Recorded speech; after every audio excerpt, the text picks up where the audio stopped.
Sri TV நேயர்களுக்கு வணக்கம். ஒரு முக்கியமான நிகழ்வு நம்ம பாரத தேசத்துக்கு, இன்னும் குறிப்பாக சொல்ல போயாச்சுன்னா நமது தெற்கு பாரதத்திற்கு விசேஷமானதாக நம்ம பார்க்க வேண்டியது, இப்போ பரதப்புழை நதிக்கரையில் நடக்கக்கூடிய மகாமகம், அதாவது கும்பமேளா, தென்னகத்தின் கும்பமேளா அப்படின்னு நம்ம சொல்லுவோம்.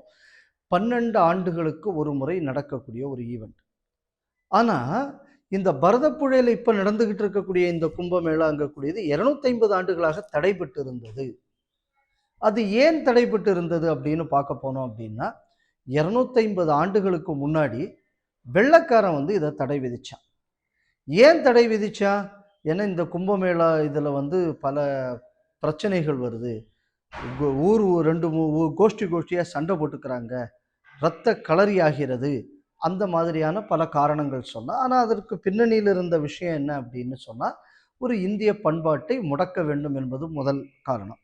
ஆனால் அந்த ஏன் ஏன் அதுக்கு இந்த மாதிரி கலவரம்னு சொன்னாங்கன்னா, இந்த பகுதியில் நிறைய களரிகள் உண்டு. களரி அப்படின்னு சொன்னால் இங்கே உள்ள கேரளத்தில் இருக்கக்கூடிய ஒரு மார்ஷியல் ஆர்ட்ஸ்.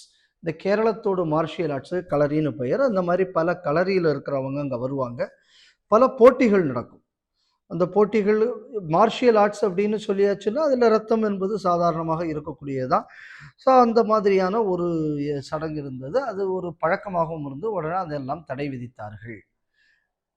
இதோட சேர்ந்து இதை ரிவைவ் பண்ணக்கூடிய வாய்ப்பும் இல்லாமல் போச்சு. ஏன்னா இந்த இடம், இந்த பரதப்புழையில் இருக்கக்கூடிய இந்த கும்பமேளா நடக்கக்கூடியது திருநாவாயா அப்படிங்கக்கூடிய ஊரில் தான் நடக்கும்.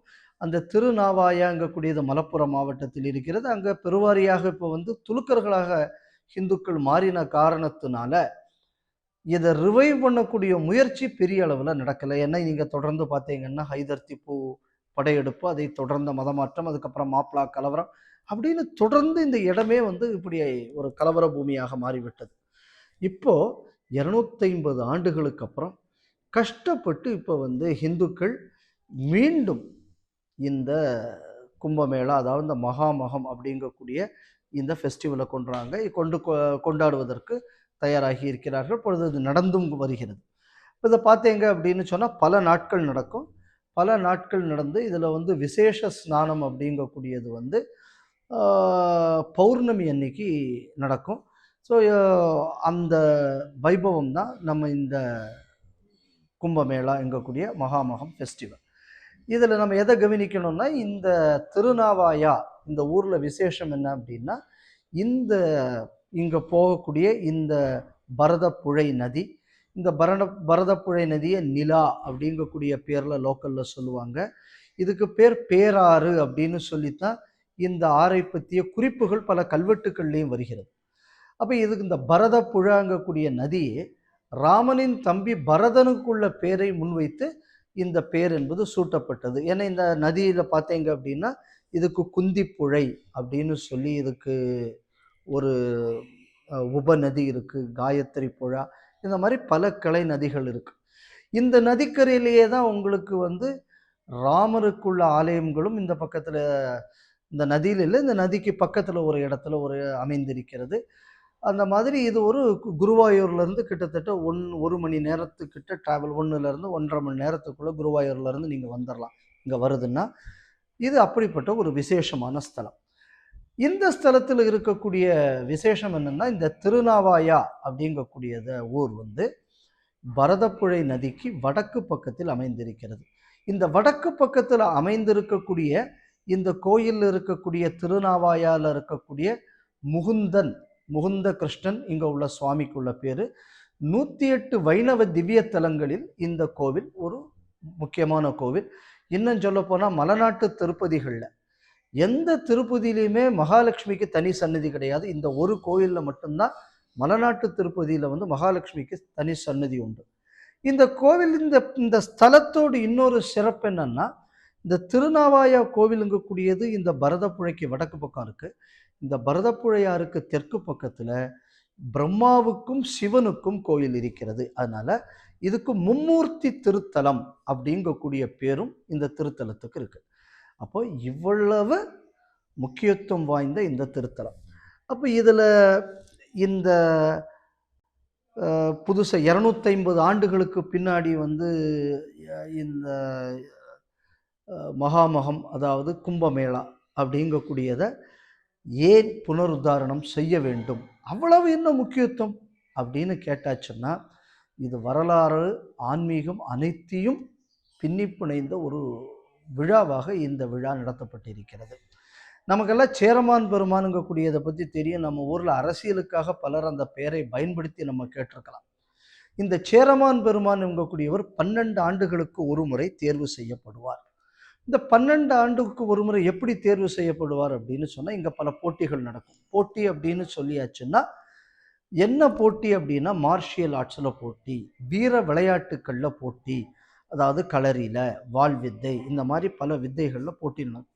இதில் யார் ஜெயிக்கிறார்களோ அவர்தான் சேரமான் பெருமாளாக அறிவிக்கப்படுவார். அந்த சேரமான் பெருமாளை தேர்ந்தெடுக்கக்கூடியது இந்த மகாமகத்தில் தான். இந்த மகாமகம் முடியறதுக்கு முன்னாடி நான் சொன்ன மாதிரி 10, 20, 25 நாளாக அந்த விழாக்கள் நடக்கும். அப்போ தான் அந்த போட்டிகள்லாம் நடக்கும். இந்த போட்டிகளில் அந்த சேரமான் பெருமாள் தேர்வு செய்யப்படுவார். இந்த ஒரு சிஸ்டம் இருந்தது, அந்த சிஸ்டம் நடந்ததும் இந்த இடத்துல தான். இன்னும் சொல்ல போயாச்சுன்னா, இந்த திருவண்ணாவாயால் அந்த காலத்தில் எப்படின்னா, இந்த மகாமகம் நடக்கக்கூடிய நேரத்தில் பெரிய பெரிய வித்வத் சதஸ் எல்லாம் நடக்கும். அந்த பெரிய பெரிய வித்வத் சதஸ் எல்லாம் நடக்கும்போது அதில் சரி தப்புங்கக்கூடியதுக்கு ஃபைனலாக ஏதாவது சந்தேகம் வந்தாச்சுன்னா 2 வாத்தியார்கள்ட்ட போய் கேட்பாங்க. ஒன்று திருநாவாயால் இருக்கக்கூடிய வாத்தியார், இன்னொன்று திருச்சூர். இந்த 2மே எங்கே இருக்குது அப்படின்னா, இது இந்த திருச்சூர் மலப்புரத்துக்கு அடுத்த மாவட்டமாக வரும். இங்கே தான் இந்த மாதிரியான இது ஒரு கல்வியில் சிறந்த ஒரு முக்கியமான இடமாக இருக்கிறது. எப்படி வந்து நம்ம கும்பமேளாவில் நாட்டில் இருக்கக்கூடிய எல்லா அறிஞர்களும் வந்து பிரயாகில் வந்து வித்வத் சதஸ் நடத்தி அவர்களுக்குள்ள வித்தையை நிலைநாட்டுகிறார்களோ, அதே மாதிரி இந்த இடத்தில் நடந்து கொண்டு இருந்திருக்கிறது 250 ஆண்டுகளுக்கு முன்னாடி, வெள்ளையன் இதை தடுப்பதற்கு முன்னாடி வர. அப்போது நான் முதல்ல சொன்ன மாதிரி சேரமான் பெருமான் வலிமையினால் தேர்ந்தெடுக்கப்பட்ட இடம் இது, வலிமைக்கும் இது இடம். 2வது நீங்கள் பார்த்தீங்க அப்படின்னு சொன்னால், அறிவின் பொக்கிஷமாகவும் இந்த விழா என்பது வரலாற்றில் விளங்கி இருக்கிறது. அப்போ இவ்வளவு முக்கியத்துவம் வாய்ந்த இந்த தலத்தில் இன்னும் மும்மூர்த்தி தலம், இன்னும் சொல்ல போயாச்சுன்னா பிரயாகில் கூட மும்மூர்த்தி தலம் கிடையாது, இது மும்மூர்த்தி தலம். அப்போ இப்போ வரக்கூடிய பௌர்ணமிக்கு இங்கே வந்து அந்த விசேஷமான ஸ்நானம் என்பது இருக்கிறது. வாழ்க்கையில் நமக்கு இங்கே வந்து ஸ்நானம் பண்ணுவது என்பது ஒரு பெரும் பாக்கியமாக நம்ம நினைக்கணும். வாய்ப்பு இருந்தாச்சுன்னா நீங்கள் வந்து இந்த திருநாவாயாவில் வந்து அந்த மாதிரியான ஒரு ஸ்நானம் பண்ணி இந்த ஒரு அருளை, இறைவர்களை பெற வேண்டும். ஆனால் இது வரத்துக்கு முன்னாடி சில விஷயங்கள் நம்ம புரிஞ்சுக்கணும். இது எப்படிப்பட்ட சூழலில் இது நடக்கிறது அப்படின்னு பார்க்கணும். இந்த பரதப்புழை ஆறு, இதோட ஸ்டார்டிங் பாயிண்ட் வந்து கேரளம் அல்ல, தமிழ்நாடுங்கிறத நம்ம புரிஞ்சுக்கணும். தமிழ்நாட்டில் திருமூர்த்தி மலைச்சாரல்ல இருந்து தான் இந்த நதி வருகிறது.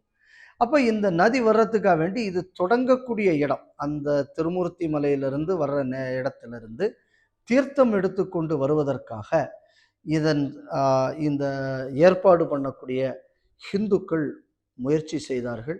அதற்காக அங்கிருந்து ஒரு சக்கரத்தையும் அது கூட அந்த தீர்த்தத்தையும் கொண்டு வரும்போது அது ஊர்வலமாக வருவதற்கு தமிழ்நாடு அரசு தடை விதித்தது என்பதை நாம் மறந்து விடக்கூடாது. சேரமான் பெருமான் தேர்ந்தெடுக்கப்பட்டது இந்த மகாமகத்தை ஒட்டி. அப்போ எந்த அளவு இது தமிழ் பண்பாட்டுடன் இது பின்னி பிணைந்தது. ஆனால் இது சமயம் சார்ந்த விழா என்பதற்காக இந்த தமிழ் பண்பாட்டின் வரலாற்று நீட்சியை கூட தமிழ்நாடு அரசால் அனுமதிக்க முடியவில்லை என்ற ஒரு வெட்ககரமான விஷயத்தை நம்ம இதில் புரிஞ்சுக்கணும். அடுத்தது நம்ம எதை பார்க்கணும் அப்படின்னு சொல்லியாச்சுன்னா, சேரமான் பெருமான் தேர்ந்தெடுப்பதுக்கு அடுத்தது களரி. அந்த களரியெல்லாம் வச்சு தான் தேர்ந்தெடுக்கப்படுவார்கள். களரியின் குறிப்பு என்பது சங்க இலக்கியங்களிலே வந்திருக்கிறது. அப்போ ஒரு சங்க இலக்கிய பாரம்பரியத்தை பிரதிபலிக்கக்கூடிய ஒரு விழாவை எப்படியாவது முடக்க வேண்டும் என்று தமிழ்நாடு அரசு வேலை செய்திருக்கிறதுங்கக்கூடியதை நம்ம பார்க்கணும். அடுத்தது கேரள அரசு என்ன பண்ணிச்சு அப்படின்னா, 250 ஆண்டுகளுக்கு அப்புறம் இந்த விழா கொண்டாடுவதற்கு இங்குள்ள இந்துக்கள் எல்லாம் முயற்சி செய்த நேரத்தில் அதை தடுப்பதற்கு, முட்டுக்கட்டை போடுவதற்கு என்னென்னலாம் வழி உண்டோ அந்த எல்லா வழியும் வந்து கேரள அரசு செய்தது. முதல்ல என்ன பண்ணாங்க அப்படின்னு சொல்லியாச்சுன்னா, இந்த விழா தொடக்கக்கூடிய நேரத்தில் புல்டோசர்லாம் வச்சு அந்த அந்த ஆற்றுல இருக்கக்கூடிய மணல்களை எல்லாம் அப்படியே சமப்படுத்தினார்கள்.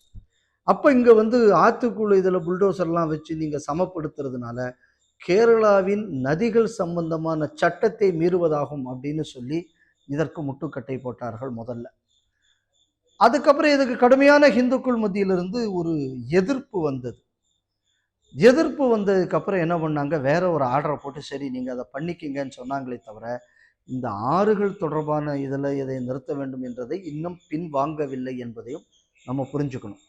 அடுத்தது என்ன பண்ணாங்க அப்படின்னா, இந்த ஆறு ரொம்ப விசாலமான ஆறு. அப்போது வடக்கு கரையிலேருந்து நடுவில் அந்த மணலெல்லாம் போட்டிருக்கிற தெற்கு பக்கத்துக்காக ஒரு பிரிட்ஜு போட்டாங்க. ஏன்னா மக்கள் போய் குளிக்கணும்ல ஆற்றுக்கு அந்த சைடில். அது போடும்போது இந்த பிரிட்ஜை நீங்கள் கட்டியாச்சு அப்படின்னா கூட்ட நெரிசலில் இதில் உயிர் பலிகள் நேர்வதற்கு வாய்ப்பு இருக்குது, அதை தடுக்க வேண்டும் அப்படின்னு சொல்லி அதற்கான ஒரு முயற்சியும் கேரள அரசு செய்தது. ஆளக்கூடியது கம்யூனிஸ்ட் அரசாச்சு. அடுத்தது இந்த திருநாவாயா அப்படிங்கக்கூடிய ஊர் இருக்கக்கூடியது எங்கன்னா மலப்புரம் ஜில்லாவில் இருக்கு. அங்கே அதிபெருவாரியாக துலுக்கர்கள் இருக்கிறார்கள். அப்போ ஒரு பாரம்பரிய விழா அதை நடத்துவதற்கு தமிழ்நாட்டில் இருக்கிற திராவிட அரசு, கேரளாவில் இருக்கிற கம்யூனிஸ்ட் அரசு, இங்கே பெருவாரியாக துலுக்கர்கள் இருக்கக்கூடிய காரணத்தினால் இவர்களும் சேர்ந்து இவ்வளவு முயற்சி இந்த விழாவை தடுப்பதற்காக. இன்னும் நான் சொன்ன மாதிரி இந்த விழாவின் முக்கியத்துவமே என்னென்னா மும்மூர்த்தி க்ஷேத்திரம். சங்க காலத்தில் சொல்லக்கூடிய களரி மரபை தொடர்ந்து செயல்படுத்தி வந்தது. அடுத்தது நம்ம பார்த்தோம்னா சேரமான் பெருமான் தேர்வுக்கு ஆதாரமாக அமைந்தது. இப்படிப்பட்ட இந்த விழாவை நடத்துவதற்கு இவ்வளவு முட்டுக்கட்டைகள்.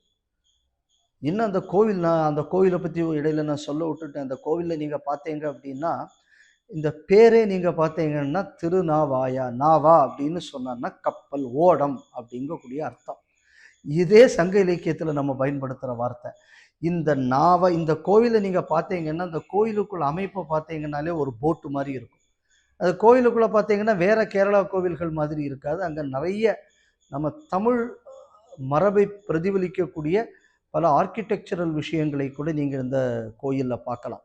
இன்னும் சொல்ல போயாச்சுன்னா இது பக்கத்தில் தான் சங்க இலக்கியத்தில் சொல்லக்கூடிய காந்தலூர் சாலையும் அமைந்திருக்கிறது. இப்படி பல சங்ககால மரபுகளுடன் தொடர்புடைய இந்த விழாவிற்கு தமிழர்கள் நாம் பெருமளவில் வர வேண்டும்.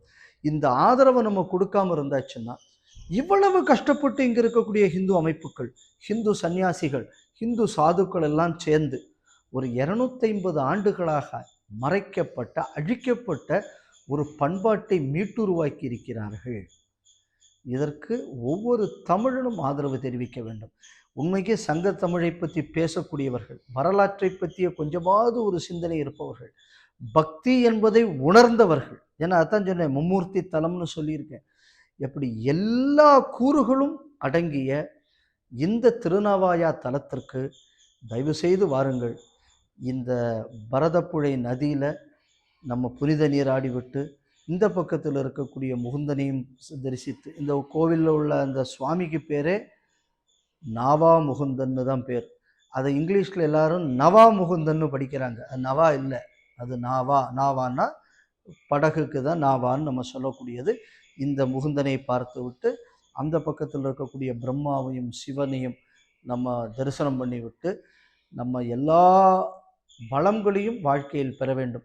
நம்ம வாழ்க்கையில் வளங்கள் பெறுவதை விட இந்த கோவிலுக்கு நம்ம பலர் இந்த மாதிரி வந்து போயாச்சுன்னா தான் இந்த பகுதியில் இருக்கக்கூடிய சிறுபான்மை இந்துக்களுக்கு இது ஒரு ஆதரவாக இருக்கும். அழிந்து கொண்டு இருக்கக்கூடிய நமது ஆலயங்களை இந்த பகுதியில் மீட்பதற்கு நமக்குள்ள இந்த வரவு என்பது பேருதவியாக அமையும். அனைவரும் வருக. இந்த பரதப்புழையில் புனித நீராடி இறையருளை பெறுவோம். தேசம் காப்போம். ஜெய்ஹிந்த்.